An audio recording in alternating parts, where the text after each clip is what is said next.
tutup, tutup.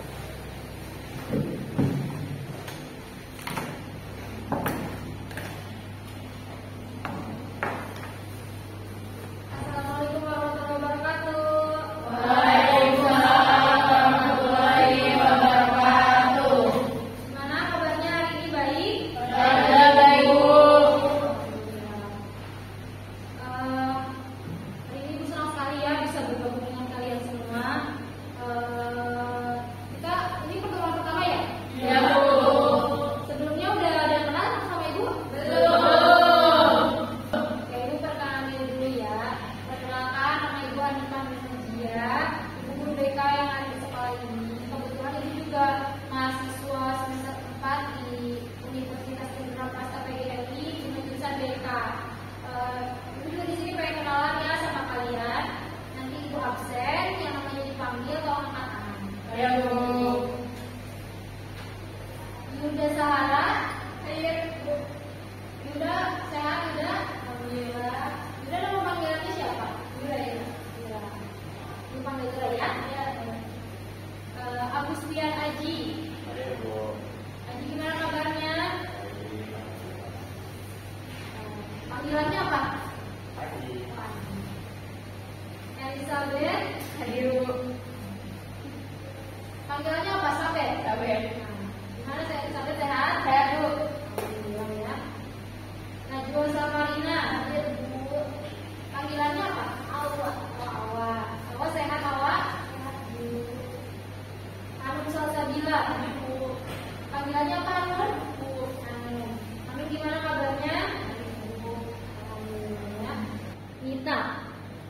Kita lagi saya. Panggilannya ada saja. Kaisya Romdon. Panggilannya apa? Kai. Kai sehat Kai? Alhamdulillah ya. Yulianti. Panggilannya apa? Yuli. Yuli apa kabar? Sehat? Alhamdulillah ya. Syarifah Muzna. Syarifah lemes banget Syarifah. Syarifah nama panggilannya siapa? Syarifah Bu. Oh Syarifah. Apa kabar Syarifah? Sehat? Alhamdulillah. Cinta Kitarani, Ibu. Kita cantik sekali Cinta. Ya Allah. Panggilannya apa Cinta? Cinta Bu. Sehat Cinta? Sehat Bu. Alhamdulillah. Semuanya sudah di absen ya. Berarti semuanya hadir ya, 10 orang semuanya hadir. Baik, jadi untuk pembelajaran hari ini Ibu akan beri satu layanan, yaitu namanya layanan informasi.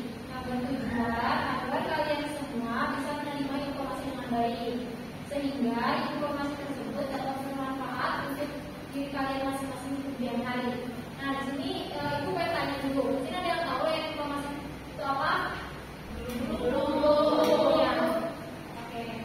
Belum ada yang tahu ya. Jadi layanan informasi adalah layanan yang memungkinkan anak-anak sekalian untuk memperoleh pemahaman dari suatu informasi dan pengetahuan yang diperlukan sehingga dapat dipergunakan untuk mengenali diri sendiri.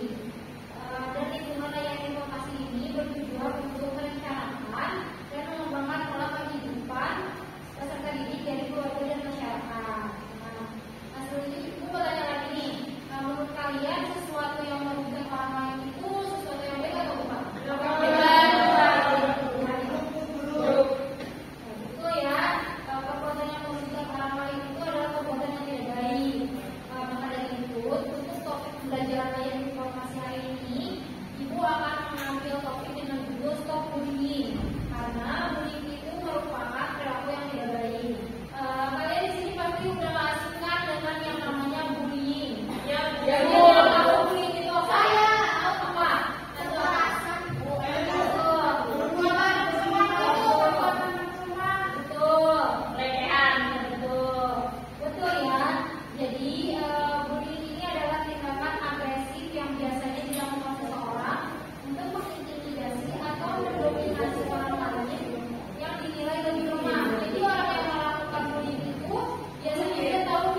Baik, Ibu akan menanyakan PowerPoint. Ibu harap kalian menyimak ya penjelasan dari Ibu.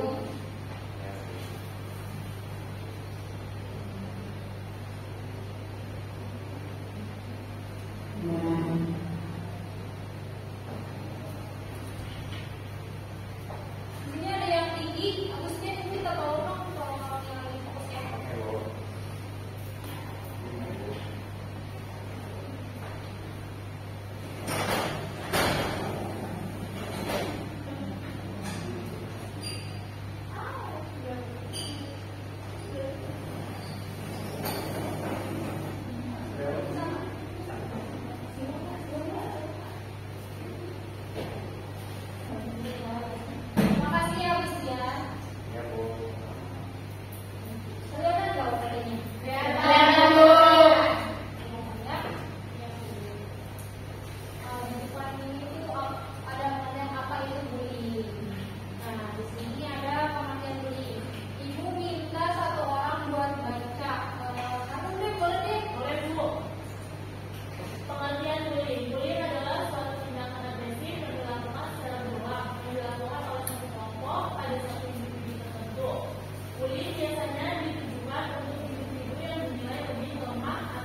Berikutnya itu ada dampak bagi anak yang menyaksikan bullying.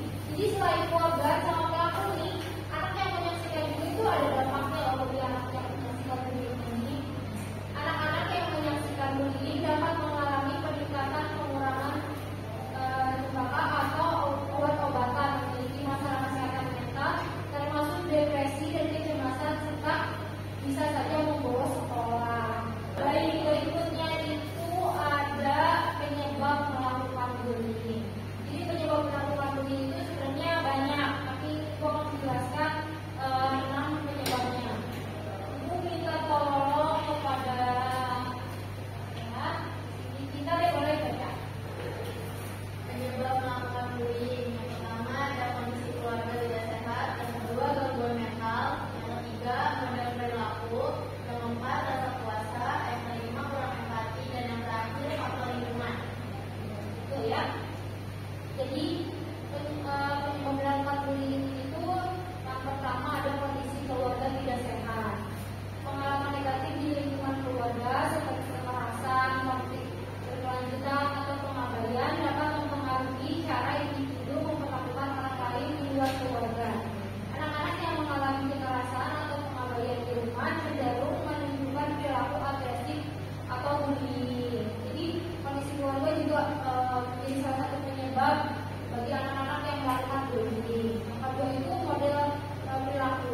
Jadi model perilaku itu dapat dipengaruhi oleh orang-orang sekitar yang terlibat dalam perilaku bullying, baik itu dalam lingkungan sekolah, masyarakat, atau media, menjadi bagian dari kelompok atau lingkungan di mana bullying dianggap sebagai norma dapat mendorong seseorang untuk mengikuti contoh tersebut.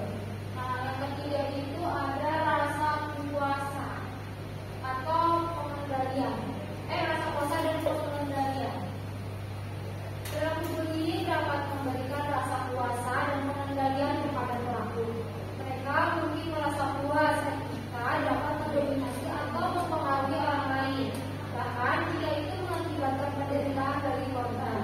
Jadi rasa puasa itu gimana sih? Jadi kita tuh bisa mengendalikan orang lain, kayak kita bisa nyuruh orang lain untuk melakukan hal apapun yang kita mau, termasuk mengerjakan tugas kita atau masih banyak lagi. Nah, yang berikutnya ada kurang rasa empati dan pengetahuan. Nah, beberapa orang mungkin kurang memahami dampak emosional dan psikologis dari perilaku bullying terhadap korban. Kurangnya empati dan pengetahuan tentang bagaimana tindakan mereka mempengaruhi orang lain dapat memicu perilaku bullying. Nah, kemudian ada gangguan mental.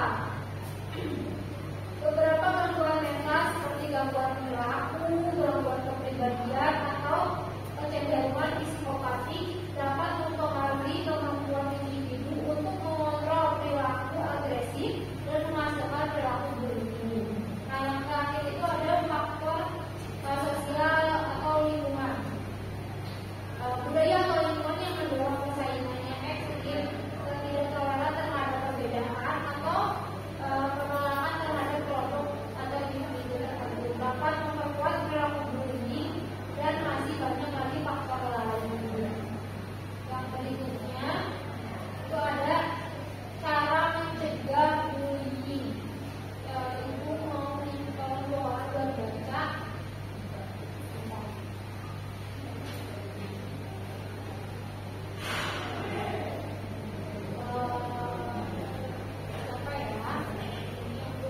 Siapa aja yang berbaca? Kita sama Yuli, boleh? Kita sampai nomor 4, Yuli 5 dan 6. Sama seperti ini, menurut itu ada hubungan antara saya diri yang kedua menghargai dan menghormati perbedaan sudut pandang, kesukaan, ras, suku dan budaya. Yang ketiga saling menjaga perkataan dan perbuatan agar tidak menyakiti atau melukai orang lain. Yang keempat, terbiasa untuk berbicara dengan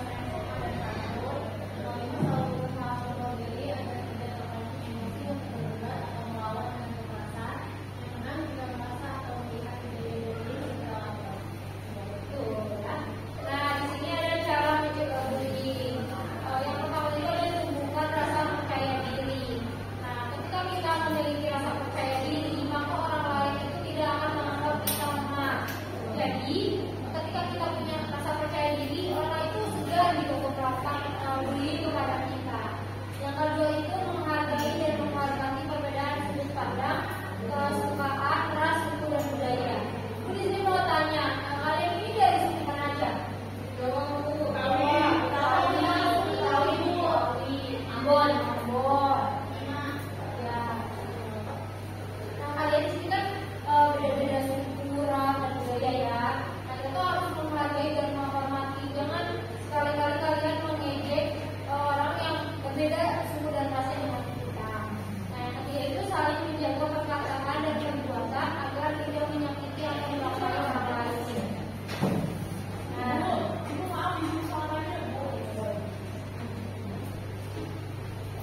Jadi yang ketiga itu saling menjaga perkataan dan perbuatan agar tidak menyakiti atau melukai orang lain. Nah di sini juga cara mencegahnya itu kita tuh nggak boleh asal bunyi kalau kata orang asbun. Itu nggak boleh kayak melihat sesuatu hal yang aneh di teman kita langsung ucapin, itu tuh nggak boleh. Kita tuh harus menjaga perkataan supaya orang lain itu tidak sakit hati. Yang keempat itu terbiasa untuk berbicara dengan bahasa yang sopan dan santun. Jadi kita tuh harus bisa membedakan kita tuh ngomong sama orang yang lebih tua, yang lebih muda, yang sebaya itu harus seperti apa. Jangan disamaratakan gitu. Harus sopan dan santun. Yang kelima itu selalu berusaha kontrol diri agar tidak terpancing emosi untuk berdebat atau melawan dengan kekerasan. Nah, kita kan sebagai manusia ini punya pikiran yang berbeda-beda. Pasti pikiran kita tuh nggak pernah sama. Jadi kalau kita mempunyai pendapat yang berbeda, kita tuh nggak boleh kepancing emosi. Gitu. Kita tuh harus menerima pendapat orang lain meskipun berbeda dengan kita. Nah,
perbedaan bercanda sama bullying ya. Jadi perbedaannya itu sebenarnya ini dari niat atau intensi pelakunya ini. Biasanya tuh kalau bercanda tuh bisa diterima oleh dua orang ya. Kalau misalkan Yuli bercanda sama Kaisha pasti terima.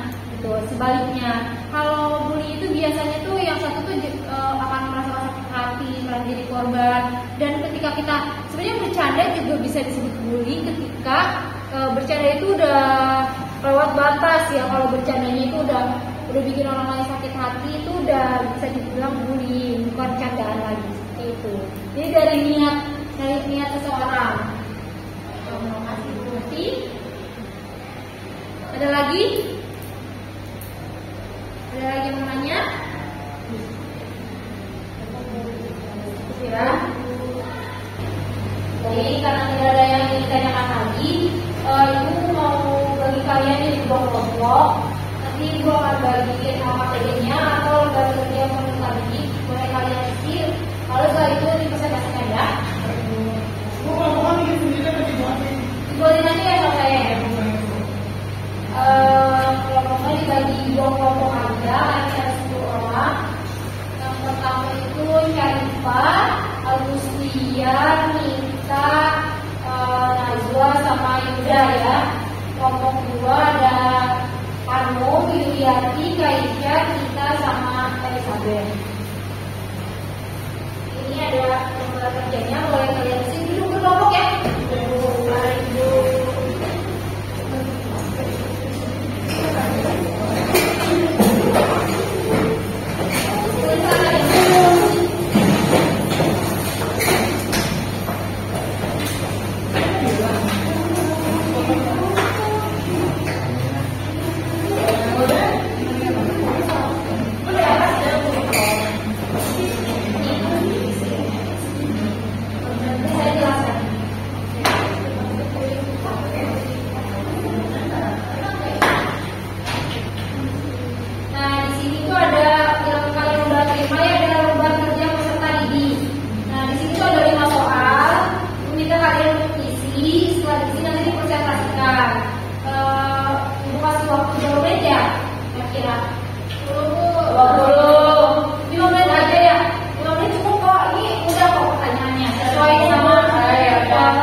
Udah semuanya?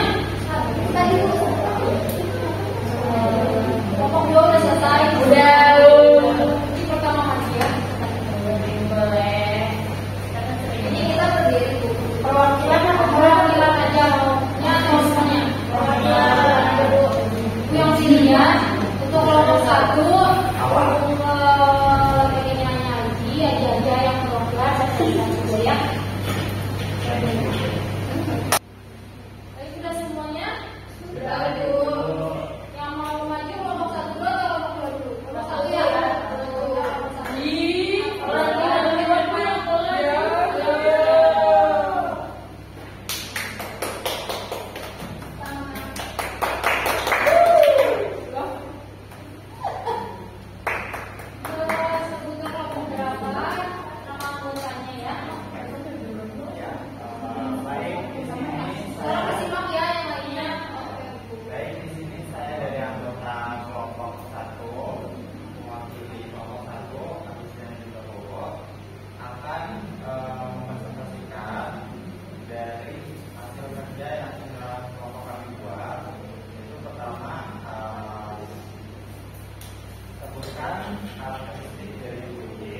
kedua, karakteristik perilaku bullying dan karakteristik korban bullying. Untuk karakteristik perilaku bullying itu memiliki kekuasaan sosial dan bersikap kasar. Selanjutnya, karakteristik korban bullying itu adalah gangguan kecemasan sama flu. Yang ketiga, alasan seseorang melakukan bullying, merasa ingin menjadi penguasa. Sama satu lagi, ada perasaan diri dari pelaku bullying tersebut. Selanjutnya, yang keempat, penyebab seseorang melakukan bullying itu yang pertama adalah faktor lingkungan, kurang perhatian orang tua, rasa kuasa, kurang percaya diri, model perilaku sama kurang empati. Selanjutnya, dampak dan efek samping perilaku bullying. Yang pertama adalah menyebabkan korban depresi, cemas, sedih, perubahan pola tidur sama lemah.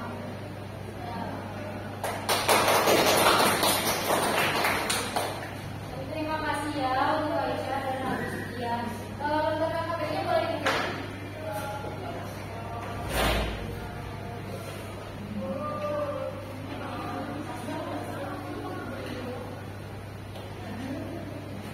Baik, karena presentasinya sudah selesai. Makasih untuk yang udah mau maju ke depan, udah berada ke depan ya. Sebelumnya ada yang ditanya lagi nggak? Ada yang masih kurang paham sama materi yang disampaikan hari ini? Cukup ya. Alhamdulillah kalau cukup. Jadi untuk karena kita sekarang udah jam berapa ya? Pembelajaran kita hampir mau selesai. Jadi kesimpulan materi hari ini itu adalah akibat dari tindakan perilaku bullying ini, keadaan atau kondisi psikologis korban cenderung terganggu ya. Jadi korban menjadi memiliki rasa cemas yang berlebih, perasaan rendah hati, sedih, sakit hati, marah, sulit mengontrol emosi, dan korban pun menjadi memiliki rasa trauma dan depresi. Nah, untuk kalian semua ibu berpesan sekali jangan sekali-kali kalian melakukan bullying, karena ternyata bullying itu dampaknya itu tidak hanya kepada korban, tapi kepada diri kalian juga yang melakukan bullying. Karena ternyata bullying itu dampaknya sangat besar ya, bahkan bisa sampai bunuh diri. Itu udah sangat bahaya gitu kita semua. Ibu harap kalian stop untuk melakukan bullying. Nah, untuk pembelajaran ini ibu ada instrumen penilaian. Ibu akan bagi tugas kalian boleh isi. Jika